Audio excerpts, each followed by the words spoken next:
15장까지의 이야기는 여러 가지 법들이 있는데 특별히 개인의 정결함과 개인의 부정함에 관한 이야기들, 개인에 관한 이야기입니다. 그리고 16장을 넘어서 17장으로 가면 그 개인의 정결함이 공동체에 어떤 영향을 미치는지, 그리고 그것이 나아가서는 이스라엘 사회를 어떻게 끌고 나가는지를 보여주는 그런 순서로 레위기가 진행이 되어집니다. 좀 복잡하고 동물 이름 잔뜩 나오고 환자들의 이야기가 나오고 해서 좀 따분해 보일지 모르겠지만 그 말씀의 정신을 한번 잘 살펴볼 수 있으면 좋겠습니다. 11장에서는 음식에 관한 이야기가 나오고 12장에서는 여인들의 애 낳는 이야기, 출산에 관한 이야기, 그다음에 13장과 14장은 악성 피부병, 소위 한센스병이라고 알려져 있는 그 병에 대해서, 그다음에 15장은 성에 관한 이야기에 대해서 나오고 있습니다. 여기 제일 먼저 나오는 이야기가 먹는 것에 관한 이야기입니다. 먹을 수 있는 것과 없는 것, 그렇게 구별을 합니다.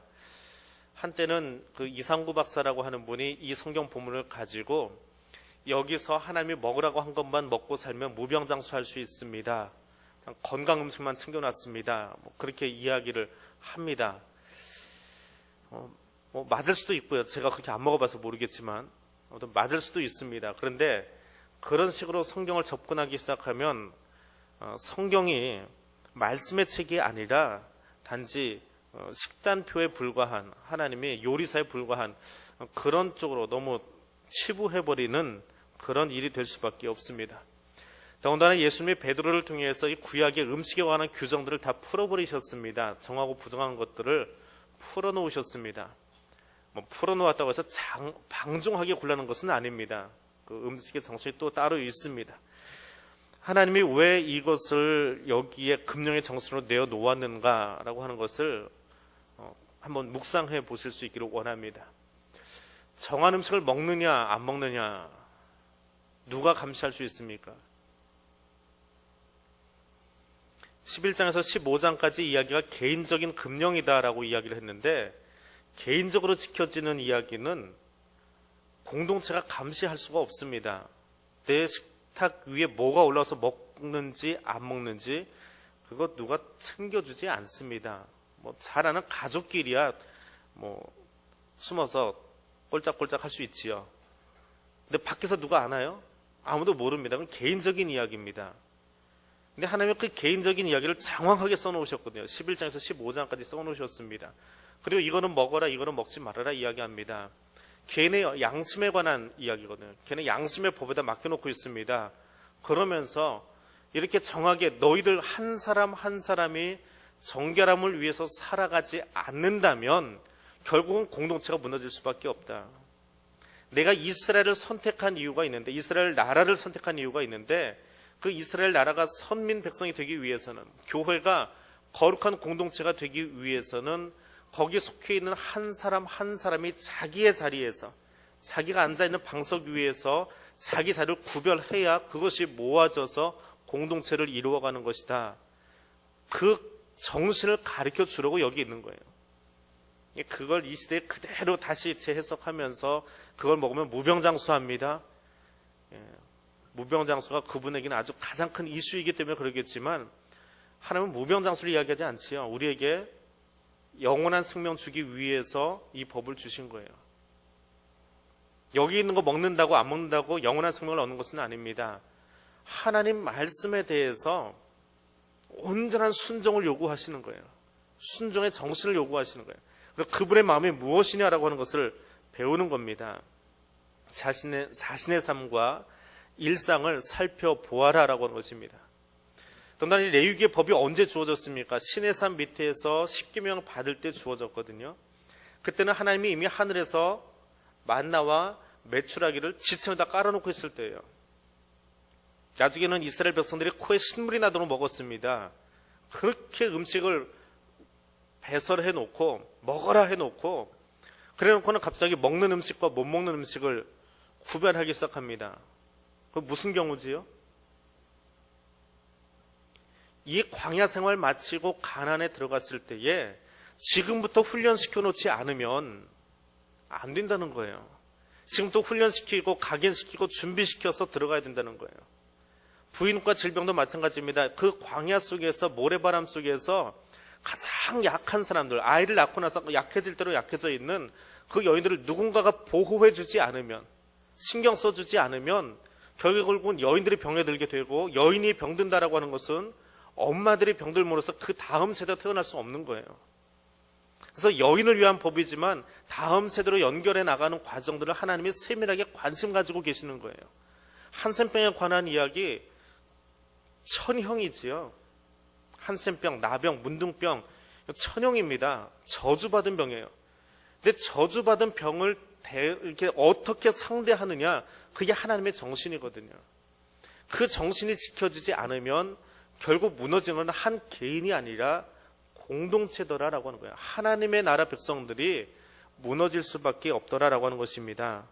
그래서 그 만나와 메추라기가 지천에 깔려있는 상황 속에서 가나안에 들어가면, 혹은 이 광야를 지날 때에도 이런 음식에는 손대지 말아라, 이런 짐승에는 손대지 말아라 라고 이야기해 주시고 있는 겁니다. 근데 그 이야기를 하기 위해서 11장 1절에 보니까 어떻게 시작하느냐 하면, 여호와께서 모세와 아론에게 말씀하여 이르시되, 출애굽께서 하나님은 늘 모세를 통해서 말씀하셨습니다. 그런데 제사장 위임식이 끝나고 나서 아론까지 불러들이십니다. 이제는 행정 지도자만이 아니고 제사장까지도 이 일에 대해서 완벽하게 숙지하고 백성들에 대해서 살펴보아라라고 하는 거예요. 한 사람의 책임이 아니라 그 공동체의 지도자들에게, 그리고 한 개인에게 모두에게 전해줘야 되기 때문에 두 사람을 다 불러드리고 있습니다. 그래서 아론은, 제사장은 그 백성들이 정결하게 살아가는지 부정하게 살아가는지를 살피고 권고하고 치리해야 될 책임을, 교육해야 될 책임을 가지고 있더라라고 하는 것입니다. 하나님이 먹을 것 안 먹을 것 가리시는데 어느 게 먹는 거고 어느 게 안 먹는 거냐, 주석책을 여니까요, 성경을 풀어놓은 교과서 같은 책들이 있습니다. 주석을 열어놓으니까 도감을 열어본 것 같아요. 순간적으로 이 11장을 넘어가는데 동물들 이름을 다 써놓고 어떻게 생긴 걸까요? 추정을 하고, 모양은 이런 걸까? 이거 먹으면 뭐가 생기고, 발톱은 어떻게 생겼고, 동물 도감이에요, 완전히. 하나님이 지금 그거 이야기하시려고 하는 거 아니거든요. 사반이 어떻게 생겼고, 타조가 어떻게 생겼고, 그것 뭐가 그렇게 중요한 건가요?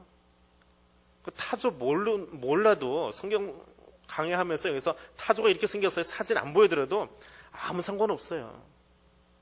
근데 주석책이 얼마나 그걸 장황하게 늘어놓았는지, 다른 장보다 11장을 주석을 하면서 그 동물들을 다 이렇게 열고 해놓은 것을 보면서 과연 하나님의 정신을 가져오려고 하는 건가, 아니면은 그 동물들을 이렇게 다 이야기하면서 어떤 이야기를 전해주려고 하는 것인가. 그 위에 다른 이야기가 없어요. 동물들만 이야기해 놓고 있는 건데, 가증한 것, 무엇이 가증한 것입니까?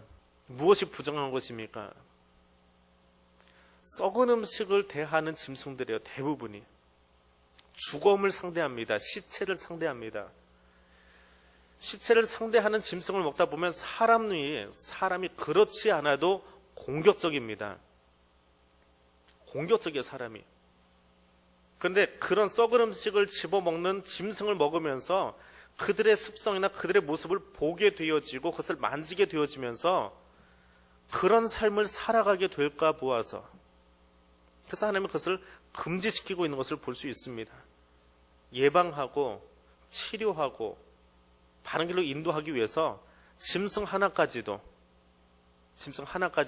살피시는 하나님의 모습을 볼 수 있습니다. 썩은 고기를 먹는다라고 하는 것은 파괴와 살인의 본능을 가지고 있는 짐승들이지요. 그것을 보지 않기를 원하는, 그것을 할 수 있다면 피해가기를 원하시는, 보는 것마저도, 행동하는 것마저도 견물생심이라고, 물건 보고 이렇게 손 대보고 싶은 욕심이 생길 때가 있어요. 그것마저도 막아버리시는 거예요, 하나님이. 손 대지 못하도록 하는 것이 아니라 남의 거 훔치지 마라가 아니에요. 보면 마음이 갑니다. 마음속으로 이미 가져와 볼까라고 하는 욕심이 생겨요. 그것마저도 막으시는 거예요. 그게 음식에 관한 조절입니다. 그러니까 결국 뭐예요? 먹거라 먹지 말아라가 아니에요. 내 마음 살피라는 거예요. 내 마음이 하나님에게 가 있느냐, 여기는 안 볼 테니까 슬쩍 하나 이렇게 집어넣을 거냐. 집어넣는 내 손이 문제가 아니에요. 그것을 쳐다보고 이미 미혹되어 있는 내 마음이 문제예요. 내 마음 상태. 하나님 그 마음을 보시는 거예요. 그것을 심판하시는 겁니다. 그래서 개인의 한 사람 한 사람의 마음이 구별되지 않으면, 하나님 앞에 정결하게 구별되지 않으면 결국 그 사람도 무너질 뿐더러 그 사람 때문에 옆에 있는 다른 사람들까지, 공동체까지 다 무너진다라고 하는 거예요. 그것이 가장 두려운 일입니다. 내 마음이 미혹되지 않도록. 미혹되어 있을 때 그 다음에 유혹거리들이 찾아옵니다. 미혹거리가 있고 그 다음에 유혹을 당하고요, 넘어가고요, 범죄하게 되어 있는 거예요. 이게 죄 짓는 단계입니다. 미혹당하지 않도록 내 마음을 준비하라는 거예요. 내 마음을 새롭게 하라라고 하는 겁니다. 그래서 하나님이 이야기해서는 개인의 영성, 10장까지는 제사였잖아요. 11장부터 개인의 법이 나옵니다. 15장까지. 그리고 제사장의 이야기가 나오고 그 다음에 속죄제가 나와요. 이런 개인의 영성을 가지고 내가 속죄제를 드려라라고 하는 구조인데, 그 개인의 법, 개인의 영성 가운데 제일 첫 번째가 어떤 거예요? 먹는 거예요. 개인의 영성에 있어서 제일 첫 번째가 먹는 거라고요. 물건을 훔친다 만다 이게 아니에요. 누구를 죽인다 만다 그게 아니더라고요. 레위기에서 말하는 개인 영성에 있어서 제일 첫 번째는 먹는 것부터 구별하라는 거예요. 내 식탁에 올라오는 것을 조심하라는 거예요. 그 정신을 가져오라라고 하는 거예요. 에베소서 5장 4절에 보니까 누추함과 어리석은 말이나 희롱의 말이 마땅치 아니하니 오히려 감사하는 말을 하라. 내 입부터 조심하라라고 이야기합니다. 신약의 영성이에요. 구약에서는 먹는 것이라고 했다면 신약에서는 말에서부터 이야기합니다. 사람의 존재 방식은 마음에서 시작해요. 여기 식탁에 뭐가 있는데 무엇을 가져왔다, 무엇을 훔쳤다, 누구를 때렸다, 이 외적인 행동 이전에 내 마음 중심이 지금 어디 가 있느냐라고 하는 거예요. 그 내 마음 중심 잡는 일이 사실은 가장 힘든 일입니다. 마음을 어디다 빼앗기고 있느냐라고 하는 거예요. 마음을 어디다 빼앗기고 있습니까? 이 11장 바로 앞에 보면 나답과 아비후의 죽음 이야기가 나옵니다. 하다하고 정신 못 차려가지고 가져가지 말아야 될 불 가져갔다가 하나님께 맞아 죽는 사람의 이야기가 나와요. 그것도 제사장이잖아요. 그 이야기를 들려주고 나서 개인 영성이 나옵니다. 순서가. 백성들이 이 이야기를 모세와 아론을 통해서 전달받고 있습니다. 광야에서. 근데 그 이야기를 좀 전달하고 있는 사람이 누구예요? 모세, 아론이 지금 어떤 사람이에요? 나답과 아비후의 작은 아빠고 아버지예요. 방금 자신의 자녀들이 범죄함으로, 그것도 사소한 일에 범죄함이에요. 대형 사건 저지른 게 아니에요. 돈 왕창 띵겨먹은 것도 아닙니다. 그냥 사소한 범죄를 저질렀어요. 근데 그것 때문에 하나님께 맞아 죽었어요. 불에 맞아 죽어버렸습니다. 그 아픔을 가족이 지금 들고 나왔어요. 아론과 모세가 들고 나왔어요. 백성들이 알아요. 지금 저 집에 장례가 있었어요. 근데 그 장례가 어떤 장례예요? 편히 나이 들어서 장수하다 죽은 장례가 아니라 하나님 앞에 사소한 것 실수했다가 맞아 죽은 거예요. 참 보기에 볼썽사나운 일이 그 가족에게 있었어요. 근데 그 모세와 아론이 앞에 서가지고 이야기합니다. 하나님이 그러시는데 먹을 것부터 조심하란다. 뭘 먹을 걸지 조심하란다. 애 낳은 여인들 잘 챙겨주란다. 나병 환자 잘 챙겨주라신다. 성에 대해서 조심하라신다. 그리고 우리 제사 드리러 가자. 무슨 제사? 그 사소한 것 우리가 잊어버렸고 이거는 아니겠지라고 하고 잊어버렸던 것, 그거 속죄제사 드리러 가자. 순서가 좀 그렇게 진행이 되고 있다고요. 그 나답과 아비후의 죽음을 본 회중들이 이 이야기를 들으면서 어떤 반응을 보였을까요? 야, 저 사소한 범죄가 나답과 아비후의 이야기가 아니구나. 하나님이 우리에게 보라고 지금 저들을 치셨구나. 그들이 무너지고 그들이 징계를 당할 때에 조심하고 깨달을 것이 누구냐? 말씀을 듣고 있는 나라는 거예요. 다른 사람이 아니고. 내가 지금 조심해야 되겠다는 거예요. 나답과 아비후의 이야기가 다른 사람의 이야기가 아니라 나의 것이 될 수 있더라라고 하는 겁니다. 이건 음식에 관한 이야기가 아니지요. 음식에 관한 이야기는 이미 베드로를 통해서 뛰어넘으셨습니다. 고린도전서 10장 26절에 보니까 이는 땅과 거기 충만한 것이 주의 것임이라. 땅에 있는 모든 것이 다 주의 것이래요. 주님의 것이기에 정하다 부정하다 말할 수 없다라고 하는 겁니다. 음식보다 더 중요한 것이 있습니다. 로마서 14장 15절 말씀을 같이 읽어보겠습니다. 로마서 14장 15절입니다. 졸린 사람들이 보여서 안 그러면 제가 다 읽어드리는데, 로마서 14장 15절 말씀 같이 읽겠습니다. 만일 음식으로 말미암아 내 형제가 근심하게 되면 이는 내가 사랑으로 행하지 아니함이라. 그리스도께서 대신하여 죽으신 형제를 내 음식으로 망하게 하지 말라.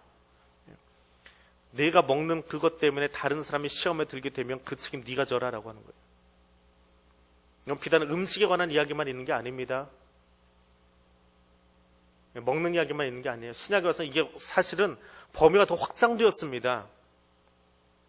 먹고 마시는 이야기만 있는 게 아니에요. 다른 사람의 것을 가져와 버리는 것, 그것도 먹는다라고 표현하지요. 집어삼킨다라고 표현합니다. 그것 때문에 다른 형제가 시험에 들었다, 그 책임 누구에게 물어요? 형제가 시험에 든 것까지 너한테 다 물어버리게 돼요. 얼마나 무섭습니까? 구약의 법이 폐기돼 버린 게 아니에요.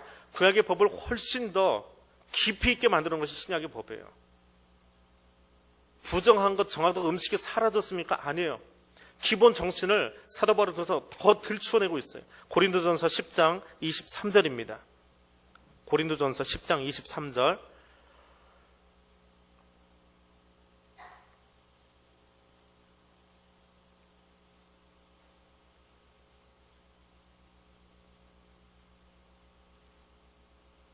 (10장 23절) 같이 읽겠습니다. 모든 것이 가하나 모든 것이 유익한 것은 아니요 모든 것이 가하나 모든 것이 덕을 세우는 것은 아니니. 다 먹어도 괜찮습니다. 베드로를 통해서 이미 부정한 짐승 먹어도 된다고 이야기해 주셨습니다. 그런데 그렇다고 다 아무렇게나 먹으라는 것 아닙니다. 예전에 독일 신학자 한 분이 우리나라에 들어와서 세미나를 한 적이 있어요. 신학자 세미나가 있었습니다. 중간에 쉬는 시간이 되어서 이 독일 신학자가 밖에 나가서 한가치를 딱 꺼내서 이제 구름과자를 만들기 시작하는 거예요. 독일 신학에서는 전혀 문제 없습니다. 그거 한다고 뭐 문제될 거 없어요.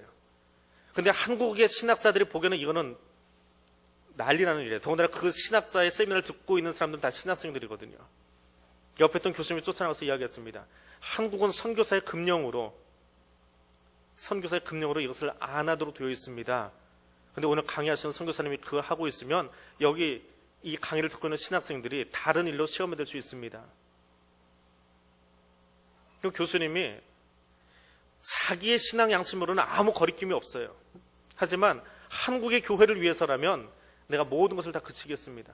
그래서 한국에 머무는 동안에 그렇게 좋아하는 구름과자라고 하는 것, 그리고 마시는 것 옆으로 치워버렸다 합니다. 다 가합니다. 그러나 그것이 덕을 세우지 못하는 일이라고 한다면 멈추어야지요. 누구를 위해서요? 내 신앙 양심보다도 연약한 자들이 넘어질 것을 두려워했어요. 근데 한국의 성도들이 너무 쉽게 그 일에 접근을 해버려요. 이제 보십시오. 그 술, 담배 이야기, 뭐 성경에서 마셔라, 안 마셔라 문제가 아니에요. 그 문제를 가지고 제일 힘들게 이야기하는 사람이 누군지 아세요? 저도 강대상에서 뭐 술 괜찮다, 담배 괜찮다, 뭐 그런 얘기 잘 안 합니다. 근데 그 문제를 제일 껄끄럽게 들고 나오는 사람은 안 믿는 사람들이에요. 예수 모르는 사람, 교회 밖의 사람들이 더 이야기합니다. 그리고 술, 담배 하는 그리스도인들을 바라보면서 시험에 드는 게 누군지 아세요? 그리스도인들끼리 시험에 안 들어요. 안 믿는 사람들이 시험에 들어요. 이게 한국교회 관습이거든요. 한국의 전통이다 보니까 안 믿는 사람들이 그 모습을 보면서 저 사람이 분명히 교회 나간다고 했는데, 저 사람이 성경 듣고 가는 것도 봤는데 오늘 우리 앞에서 뭔가를 하고 있어요. 그 책임 어떻게 드실 겁니까? 모든 것이 가하지만 모든 것이 유익한 것은 아닙니다. 31절 말씀 한 번 더 보겠습니다. 고린도서 10장 31절입니다. 그런즉 너희가 먹든지 마시든지 무엇을 하든지 다 하나님의 영광을 위하여 하라. 먹는 것도 마시는 것도 하나님의 영광 위해서 하래요. 그 마시는 것이, 그 구름 과자 만드는 것이 하나님의 영광을 드러내는 일입니까? 드러낸다면 마음껏 하십시오. 그렇지 않다면 멈추십시오. 당장에 멈추십시오. 우상 제물의 이야기가 고린도서에 나오고 있어요. 그 이야기를 하다가 이 이야기가 나오고 있습니다.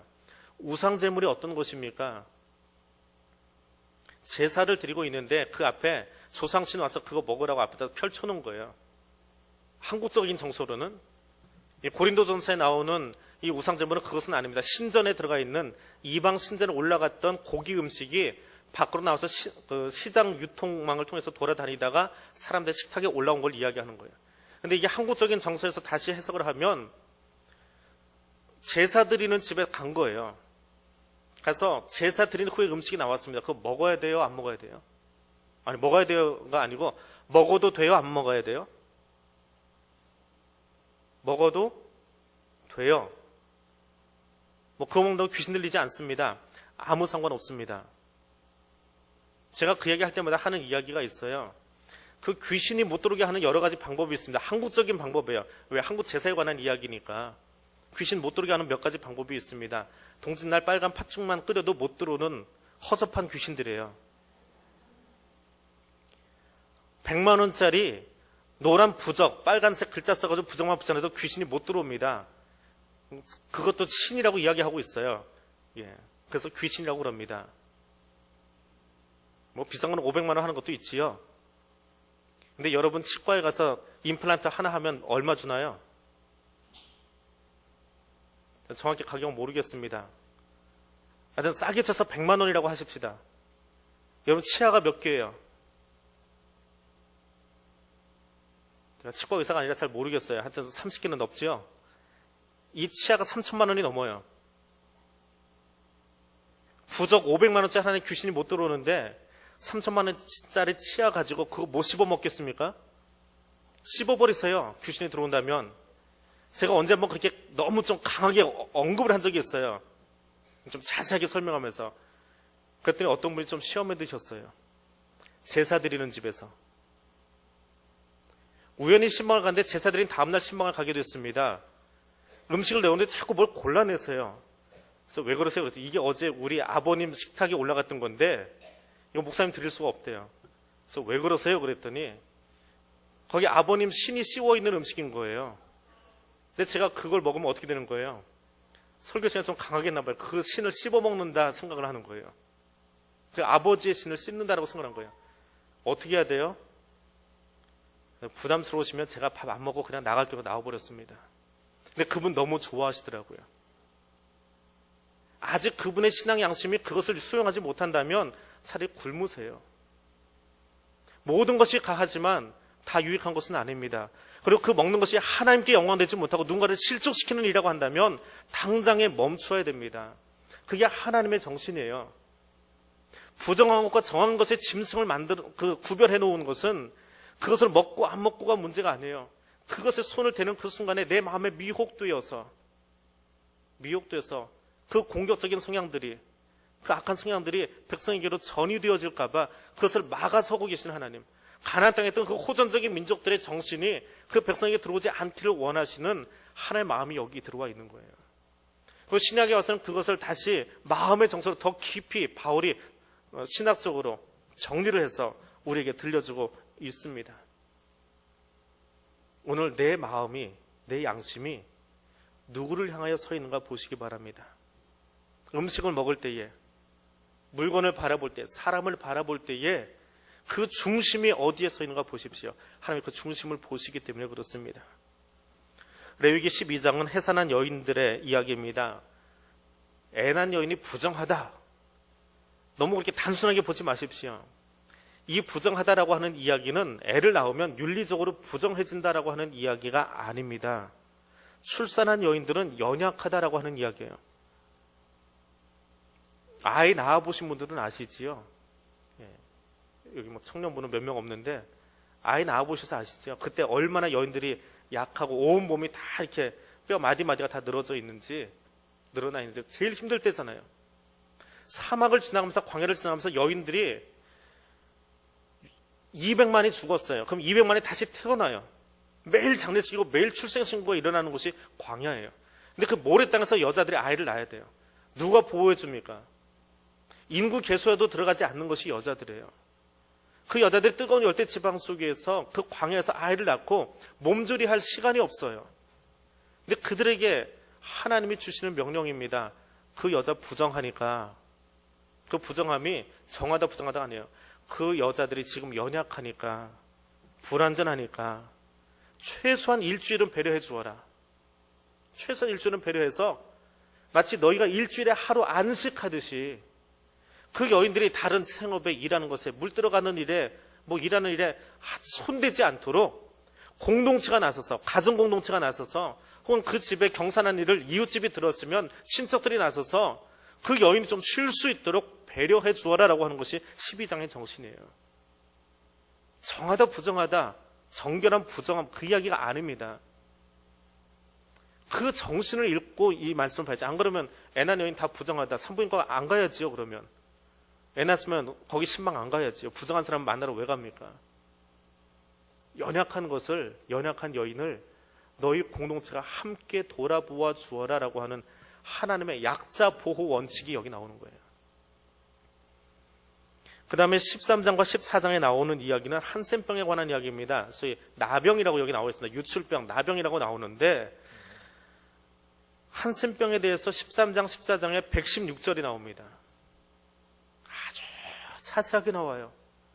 했던 얘기 또 하고 했던 얘기 또 하고, 13장, 14장 읽기가 아주 거북스러울 정도로 피 흘리고 고름나고 뭐 이런 이야기니까.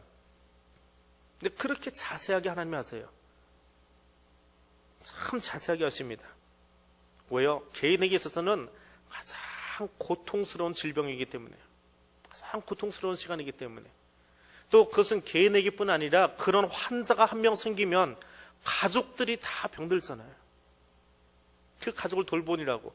우리 집안에 천형을 얻어맞은 사람이 하나 생겼어요. 그럼 그 가족이 다 매도당하는 거예요. 이제 누구의 죄 때문입니까? 라고 묻잖아요, 제자들이. 누구의 죄 때문에 저 사람이 저렇게 되었어요? 제자들도 그렇게 물어보는데 사람들이 뭐라고 그 가정을 쳐다보겠습니까? 가정이 사회로부터 받는 그 따가운 시선들, 눈총들, 그것을 정리하기 위해서 하나님이 이야기하시는 거예요. 13장 한 장에서만 46번에 걸쳐서 제사장이 진단하고 처리하고 진단하고 처리하고 나옵니다. 너 나병이네. 야, 집 밖으로 쫓아내. 가볍게 하지 말라는 거예요. 신중하고 신중하게. 그 가정이 상처받지 않도록. 공동체 안에서 한 가정이 상처받고 내몰리지 않도록. 혹 내보내야 될 일이 있더라도 다시 한번 살펴보고 다시 한번 살펴보고. 왜? 그것은 신뢰의 문제이고 관계성의 문제이기 때문에. 근데 그 한센병을 진단하고 확진하고 진 밖으로 내보내는 일을 누가 합니까? 그 누구의 몫이에요? 누구 보고 하라고 그랬어요? 제사장이지요. 그러면서 그런 생각 해보셨습니까? 하나님 좋은 옷 한 벌 입혀놓으시더니 온갖 굳은 일은 다 시키신다. 그게 제사장이에요. 좋은 옷 한 벌 입혀놓고는 가장 굳은 일 시키는 거잖아요, 지금. 그 진짜 한센병이면 어떻게 할 거예요? 근데 가서 보라는 거예요. 얼마 동안? 이 사람이 한센병인지 몰라요. 그러면 가서 한번 보고, 약 하나 치워줄게요. 약국 가서 받아오세요. 이게 아니에요. 그 사람 일주일 동안 만나래요. 일주일 동안 다시 보고, 다시 보고, 다시 보고, 다시 보고. 근데 일주일 만에, 한센병 같아. 그럼 나가. 근데 또 아닌 것 같아. 미심쩍. 그럼 한 번 더 살펴보래요. 옷 한 벌 사줘 놓고는 막노동시키고 계시는 하나님이에요. 제사장에게. 너 좋은 옷 입었잖아. 막노동하면서 백성들이 한 사람이라도 그 백성들 가운데서 상처 입거나 관계가 깨어지거나 신뢰가 깨어져서 아파하는 사람 생기지 않도록 계속해서 좀 살펴봐요. 내가 옷 입혀줬지? 그런 옷 입고 싶으세요? 이게 레위기라는 제사장의 역할이에요. 이게 세상의 제사장들의 몫이에요. 세상 사람들은 신문을 보고 TV를 보면서 아주 쉽게 이야기합니다. 그 세월호, 그 선장, 그 박근혜 대통령 너무 쉽게 이야기해버려요. 신중하라고요. 한 번 더 곱씹으라고요. 마음속에 다시 한번 집어넣고 정말 하나님이 이 민족이 원하시는 것이 무엇이었는지, 그렇게 많은 아이들이 거기서 죽었다면 그럼 그 아이들만 죽었습니까? 아이들이 너무 많이 죽어서 그렇지요. 일반 여행객도 지금 200명 가까이 있습니다. 그 사람들은 관심의 대상도 아니에요. 얼마나 많은 희생자들이 있는데요. 그 많은 희생을 내고 대한민국이 지금 해야 될 일이 뭐예요? 손가락 삼면서 누구 잘못했고 이거 우리가 안 해도 다 해요, 세상이. 근데 제사장은 어떻게 하라고요? 일주일 살펴보래요. 세월호 이야기하기 전에 일주일은 그 뉴스를 한번 살펴보래요. 그래서 바라보는 우리의 시각만이 아니라 외국의 시각도 좀 살펴보고, 그것을 살펴보는 우리들의 마음도 다시 한번 살펴보고, 그것이 제사장의 역할이에요. 왕같은 제사장으로 부르신 것은 그 민족을 끌어안고 그 민족 가운데서 누구도 상처 입지 아니하도록, 단원과 아이들만이 아니고 거기 아무도 지금 관심 받지 못하고 있는, 지난 주말에 그 남쪽에 비가 하도 많이 와가지고 봉사들 옷이 다 젖어버려서 옷 갈아입어야 되는데 갈아입을 여력이 없대요. 지금 뭘 도와주냐 그러는데 너무 사소한 것 하나하나도 우리가 관심을 못 가져주고 있잖아요. 살펴보래요. 상처 입지 않도록. 그게 한센병 거리는 환우를 살펴보는 제사장의 마음이고, 이 세대를 살펴보는 왕같은 제사장이 우리들의 마음이어야 돼요. 우리의 자세여야 돼요. 손가락 하나 펴기는 아주 쉬워요. 얼마나 잘 이게 튕겨 나옵니까? 근데 손을 펴서 그 사람들의 등을 쓰다듬어 주세요. 솔직히 이야기해서 박근혜 대통령이라고 지금 무슨 말 할 수 있겠습니까? 그 사람은 울고 싶지 않겠어요? 행정 수반이니까 뭔가 해야 될 이야기는 있는데, 정치인으로서 최대한 말을 아끼고 할 수 있는 말이 거기까지 아니겠어요? 함부로 판단하지 말자고요. 세상을 향해서. 그건 제사장이 하는 일이 아니에요. 그건 백성들이 하는 일이에요. 회중들이 하는 일이에요. 그러다 하나님께 늘 얻어맞아요. 입술을 함부로 놀리다가. 제사장은 일주일 동안 그 상처받은 자를 다시 살피고 그것이 이스라엘 최고 지도자가 할 일이에요. 왕같은 제사장들만 할 수 있는 일이에요. 이 민족을 살피고 있는 교회의 몫이에요. 성도들의 몫이에요. 하나님 앞에 나가서 독대하고 서서 이 민족을 가로막아서 기도하는 우리들의 일이라고요. 그렇게 살펴보자고요. 그리고 내가 거기 가로막아서 기도하는 사람이 되자고요. 한센평에서 누가 나았습니다. 14장에 가니까 나은 사람의 이야기가 나옵니다. 그 나은 사람 또 누구에게 찾아갑니까? 누구에게 찾아갔어요? 모세에게 찾아갑니까? 제사장에게 또 찾아가요. 확진한 것도 제사장인데 나았을 때도 제사장에게 찾아가래요. 제사장님 이거 확인시켜 주세요. 왜요? 개인이 아무리 이야기하고 다녀도 사람들이 믿지 않거든요. 제사장님이 이야기해 주시면 이 사람 진짜 나왔다, 너희 공동체로 들여보내요. 어제까지는 저 굴 속에 있었는지 모르지만 하나님이 특별히 살펴서 낫게 해주셔서 들여보내, 같이 먹어, 같이 잠자, 괜찮아. 이건 내 권위로 이야기하는 거야. 소외당했던 한 사람이 공동체 속으로 들어갈 수 있도록 도와주는 역할을 하는 것이 제사장이요. 내보내기도 하지만 도와주게 하는 거야. 왕따가 만연한 세상 가운데서 왕따당한 한 인격이 다시금 세상 속으로 들어갈 수 있도록 도와주고 격려해주고 지지해주는 것이 제사장이에요. 그것이 저와 여러분의 사명이라고요. 세상은 나와 마음 안 맞으면 다 등 돌리고 돌아서 버립니다. 저 상종 못할 인간 그러고 다 등 돌려버립니다. 조선조 세조 이후에 이 땅에 가득한 그 당쟁의 마음들, 당짓고 파당짓는 마음들, 교회 안에서는 끊어내기를 원합니다. 그리고 그렇게 아파하는 사람들을 끌어안고 하나님의 나라 백성으로 불러들일 수 있는 제사장의 사명 감당할 수 있기를 원합니다. 왜 이 일을 하십니까? 왜 11장부터 15장까지 이 일을 하십니까? 레위기 11장 45절 말씀 우리 같이 다시 한번 읽어보겠습니다. 레위기 11장 45절입니다.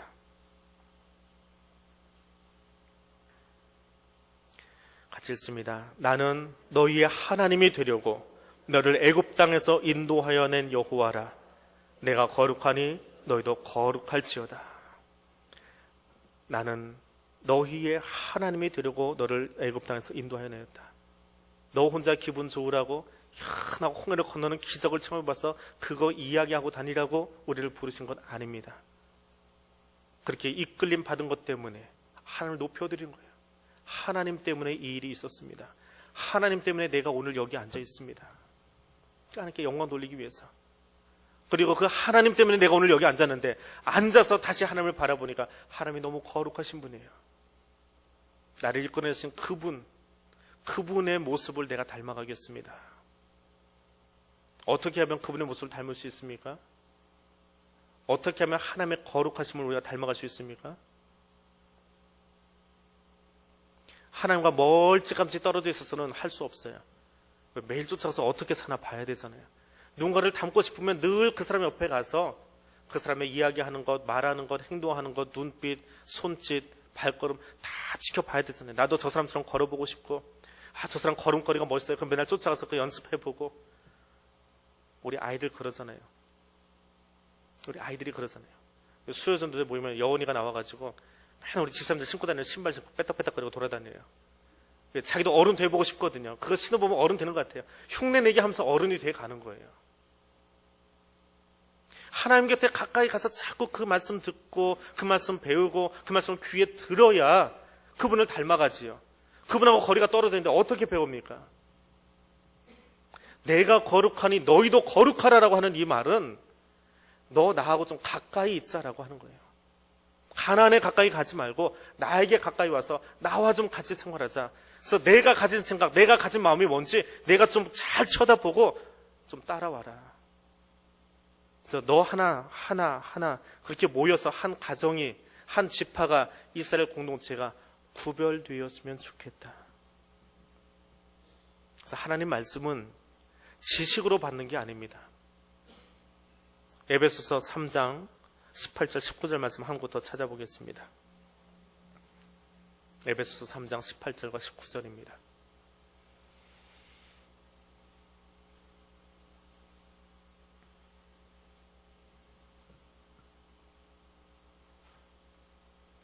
에베소서 3장 18절 19절 말씀 같이 읽겠습니다.